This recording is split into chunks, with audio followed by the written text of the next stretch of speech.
Hello students, welcome to the channel Advisors. Now in this video we will be studying heat, okay, heat and electric power. Okay, आपके जो text book के page number 48 में दिया हुआ है पूरा एक डेरिवेशन दिया हुआ है स्टूडेंट्स, एंड मोस्ट प्रोबेबली वो डेरिवेशन इम्पॉर्टेंट इसलिए है क्योंकि उससे जो फॉर्मूलाज निकलते हैं वो हमेशा हमको न्यूमेरिकल्स में यूज़ होते हैं. तो इसके लिए हम लोग देखेंगे कि इसका डेरिवेशन करना कैसे है, हीट का फॉर्मूलाज निकालना है एंड इलेक्ट्रिकल पावर. अब सबसे पहले स्टूडेंट्स इलेक्ट्रिकल पावर मैं आपको बता दूं, electrical power is nothing but कितना यूज हुआ है ना, इलेक्ट्रिक करंट कितना यूज हुआ है, राइट. तो हम लोग ने पढ़ा था एक फॉर्मूला जहां पे पोटेंशियल डिफरेंस का फॉर्मूला याद है, मैंने आपको कहा था कि रिवाइज करना सारा जो भी प्रीवियस वीडियो में था. पोटेंशियल डिफरेंस का फॉर्मूला क्या है, किसी को याद है?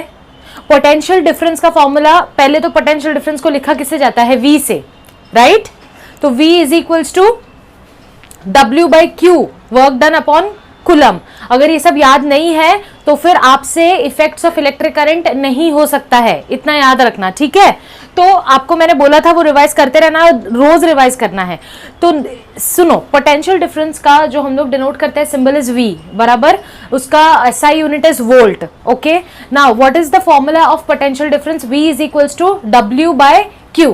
W is work done upon electric charge, coulomb, ठीक है. तो उसमें से हम लोग को क्या मिल सकता है, वर्क डन का फॉर्मूला मिल सकता है V is equals to W by Q. ये मैंने करवाया था last time.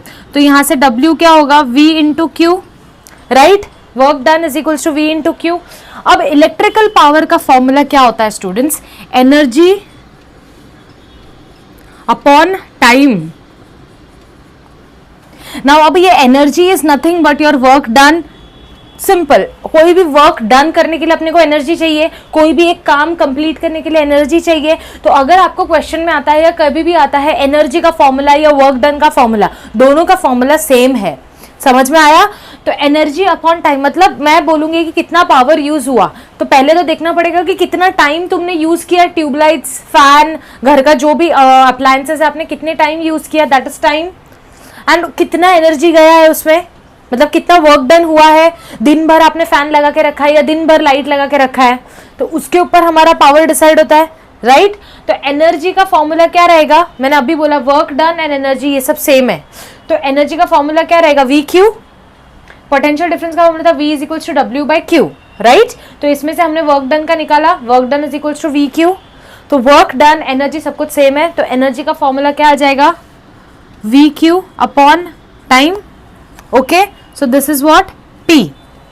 okay, next students, तुम लोग कुछ Q by T याद है, कुछ Q by T क्या है? Q by T क्या था, लास्ट लेक्चर में पढ़ा था. इलेक्ट्रिक करंट, इलेक्ट्रिक करंट का फॉर्मूला I है, I डिनोट करते हैं, I is equals to the amount of electric charge per unit time, right. Electric charge per second कितना गया, वन अगर एम्पियर हमारा होना है तो 1 कूलम्ब जाना चाहिए 1 सेकंड में. मतलब सिंपल इलेक्ट्रिक करंट कितना पास हुआ देखना है तो पहले देखना पड़ेगा कि इलेक्ट्रिक चार्ज कितना पास हुआ है कि इतने टाइम में. तो I is equals to, since I is equals to Q by T, therefore substitute this. तो ये Q बाय T क्या हो जाएगा students, P is equals to VI. ये Q बाय T I हो जाएगा, राइट. तो इसका फॉर्मूला क्या बन गया इलेक्ट्रिक पावर का, VI. अगर ये एक फॉर्मूला है, अगर आपको सपोज इलेक्ट्रिक चार्ज दिया, टाइम दिया, तो आप P is equals to VQ use करोगे. अगर आपको सिर्फ पोटेंशियल डिफरेंस एंड करंट दिया है तो आप ये यूज करोगे, ठीक है. समझ में आया?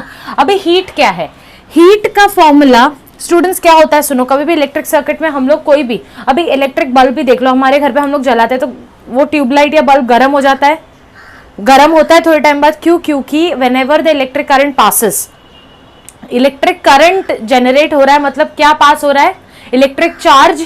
इलेक्ट्रिक चार्ज पास हो रहा है मतलब क्या जा रहा है, प्रोटॉन्स, राइट. अंदर जो एटम्स के अंदर है वो प्रोटॉन्स, वो मूव होना स्टार्ट हो रहा है. तो अंदर क्या जनरेट हो रहा है, इलेक्ट्रिक करंट जनरेट हो रहा है. इलेक्ट्रिक करंट जनरेट होने की वजह से वो सर्किट में क्या होता है, हीट जनरेट होता है.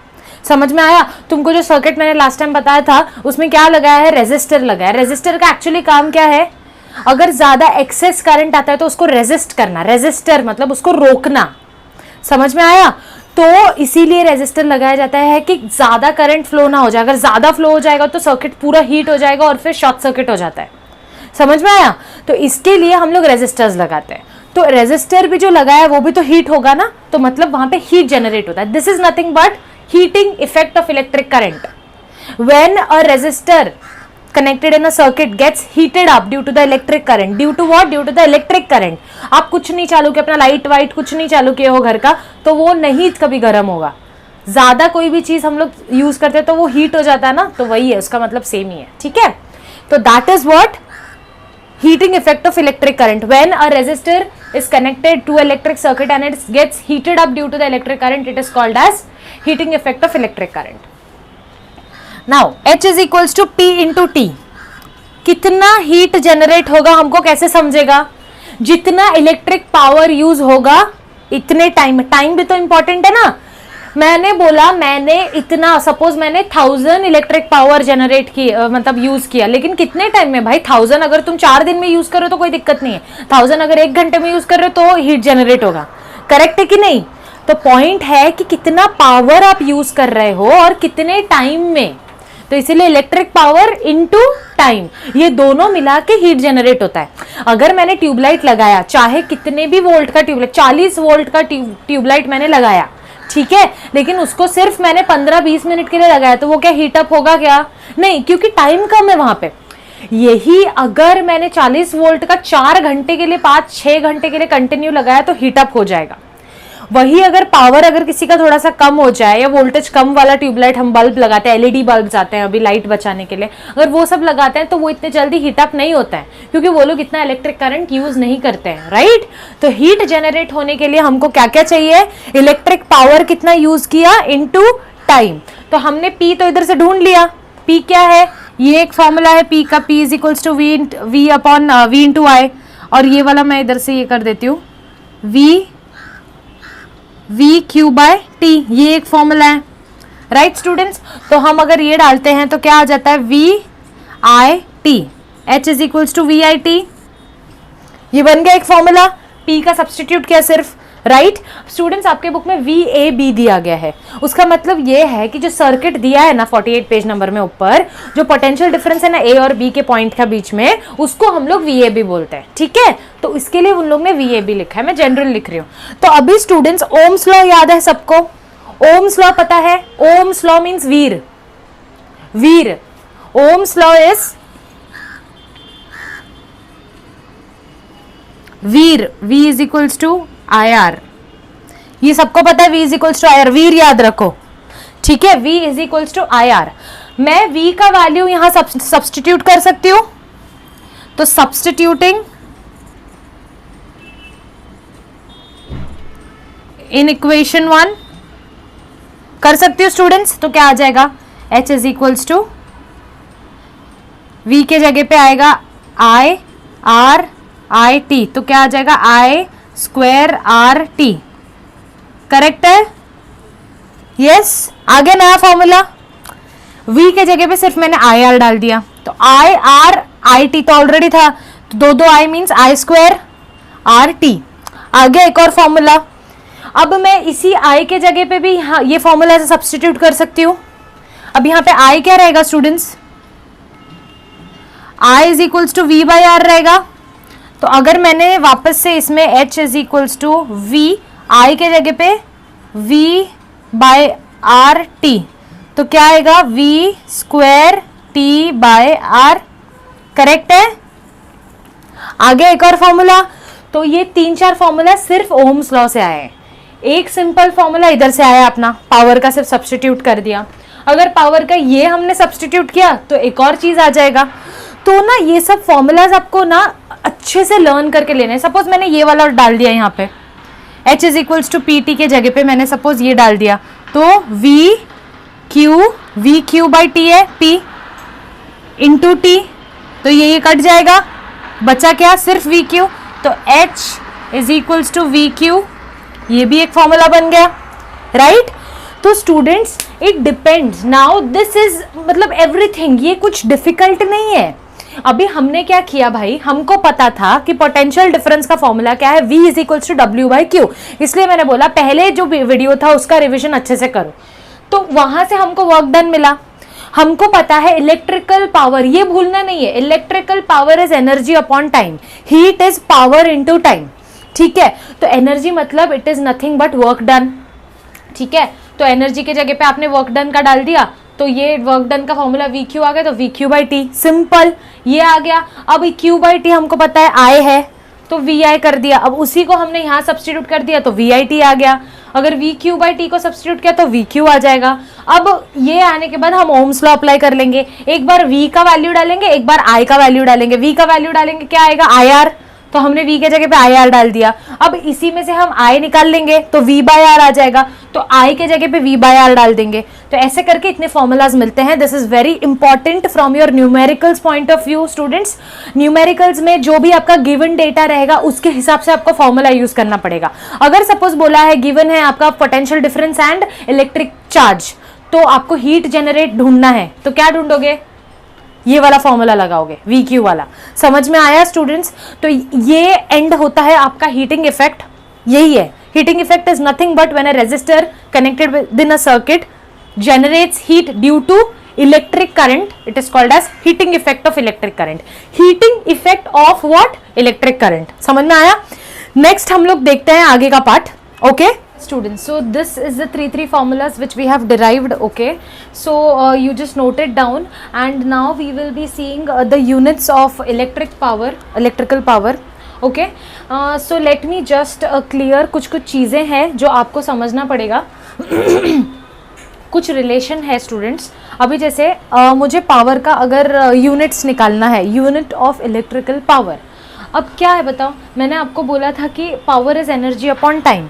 अब मैंने आपको बोला था कि वर्क डन, एनर्जी, ये सारी चीज़ें सेम है, तो वर्क का यूनिट क्या रहता है हमेशा, वर्क का यूनिट क्या रहता है, जूल्स रहता है, तो इसका भी जूल्स होगा, right, joules upon second. Yes, joule upon second is nothing but watts. Okay students, तो अभी देखते हैं हम लोग क्या है, कुछ रिलेशन तुम लोगों को दिख रहा है क्या, H is equals to P into T, your P is equals to energy upon time, right. तो अभी एनर्जी इज इक्वल्स टू भी P इंटू टी है। यस स्टूडेंट्स, तो वही H is equals to P into T है। Energy अगर मैंने निकालना है तो P इंटू टी होगा। तो यहां से कुछ समझ में आ रहा है कि heat generated is equals to energy consumed is equals to work done। ये सारी चीजें सेम है, कुछ समझ में आ रहा है स्टूडेंट्स? मैंने बोला था जब हमारा पोटेंशियल डिफरेंस था V is equals to W by Q, तो उधर से हमने W का जो है रेशियो निकाला, तो W क्या था, V इंटू क्यू, राइट। तो उसी को हमने एनर्जी के यहाँ पे डाला, क्योंकि हमको पता था कि वर्क डन एंड एनर्जी के बिना वर्क डन होगा नहीं, तो energy and work done is one and the same. Now हमको एक और रिलेशन भी मिला कि H is equals to P into T है, राइट। तो अब इसी फॉर्मूला में से हम एनर्जी भी तो वही बोल रहे हैं, energy is equals to P into T. Yes students, तो बस energy consumed, heat generated, work done, ये कुछ भी आता है इन सबका यूनिट्स सेम रहेगा, फॉर्मूला सेम, ठीक है। तो अगर आपको क्वेश्चन में आया, पावर दिया है, टाइम दिया है, बोला है फाइंड द एनर्जी कंज्यूम्ड और फाइंड द वर्क डन और फाइंड द हीट जनरेटेड, तो आप क्या करोगे स्टूडेंट्स, सेम ही समझना सब कुछ, heat generated, energy consume, work done, ठीक है। अभी हम लोग यूनिट्स ढूंढते हैं कैसे, तो अभी यूनिट्स कैसे ढूंढेंगे स्टूडेंट्स, बताओ मुझे, कोई बता सकता है? सपोज मैंने इस फॉर्मूला से यूनिट ढूंढा, इस फॉर्मूला से यूनिट आपके बुक में ढूंढने को दिया है, इधर से तो सिंपल है, एनर्जी या तो हीट जनरेटेड या तो वर्क डन, किसी का भी यूनिट जूल्स होता है, ठीक है, joules per second is nothing but watts, okay, watts. तो अब यही कितने वॉट का है, that is our power, right. इतने वॉट का इलेक्ट्रिक बल्ब है, इतने वॉट का ट्यूबलाइट है, इतने वॉट्स का ये है, that is our electrical power, okay. तो अभी सपोज मैंने ये लिया P is equals to V I, V का क्या है, V is what, volt into ampere, I means उसका unit is ampere. Volt is what students, volt का क्या था, याद है किसी को, वोल्ट क्या था, पोटेंशियल डिफरेंस, उसका फॉर्मूला क्या था, volt, V is equals to volt नहीं, potential difference W by Q।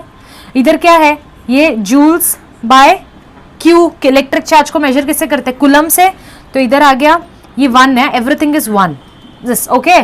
तो 1 joule upon 1 coulomb into ampere क्या था students, I is equals to Q by T था, याद है किसी को, I is equals to Q by T था, तो इधर क्या आएगा, कूलम अपॉन सेकेंड, तो 1 कूलम अपॉन 1 सेकेंड, तो ये कट, दिस इज जूल पर second, this nothing but watts, ठीक है, 1 वॉट, ये 1 वॉट के लिए हम लोग कैलकुलेट कर रहे हैं, इसलिए मैंने 1 डाला है, अगर आप नहीं भी लिखते हो कोई दिक्कत नहीं है, ठीक है।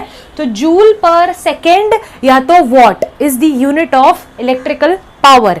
तो अभी जो घर में हमारा यूज होता है ना स्टूडेंट्स, वो हम वॉट से मेजर नहीं करते, मीटर में जो रीडिंग्स होता है ना, हमारे घर का जो मीटर बॉक्स होता है उसमें जो रीडिंग्स होता है वो वॉट में नहीं होता है, वो किलो वॉट्स में होता है। कमर्शियली हम लोग वॉट्स यूज नहीं कर सकते। एक आप छोटा सा बल्ब लाते हो वो वॉट पे रहेगा, वो एक ट्यूबलाइट ला रहे हो वो वॉट पे रहेगा, लेकिन कमर्शियल चीजें वॉट पे नहीं रहेगी, वो किलो वॉट्स में होगी। तो किलो वॉट्स में हम लोग कैसे कन्वर्ट कर सकते हैं,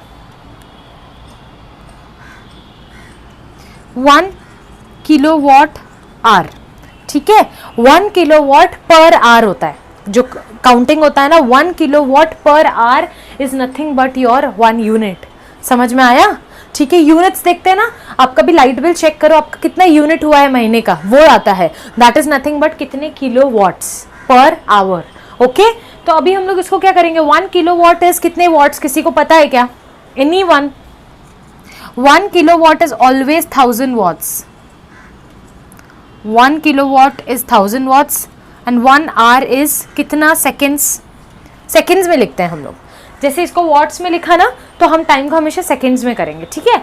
तो आर का हम एक 1 आवर में कितने सेकेंड्स होंगे स्टूडेंट्स, 60 मिनट्स होते हैं, और 1 मिनट में कितने सेकेंड्स होते हैं, 60 सेकेंड्स। तो 60 into 60 is 3600 seconds in 1 hour. ये कैलकुलेशन सबको आना चाहिए। 1 आवर में कितने मिनट्स, 60 मिनट्स, और 1 मिनट में कितना सेकेंड्स, 60 सेकेंड्स। तो 60 मिनट्स इंटू 60, 3600 सेकेंड्स, ये हो गया 3600 सेकेंड्स, ठीक है। तो इसको पूरा हम लोग मल्टीप्लाई करेंगे तो क्या आएगा, 36, कितने जीरो से, 1 2 3 4 5, 1 2 3 4 5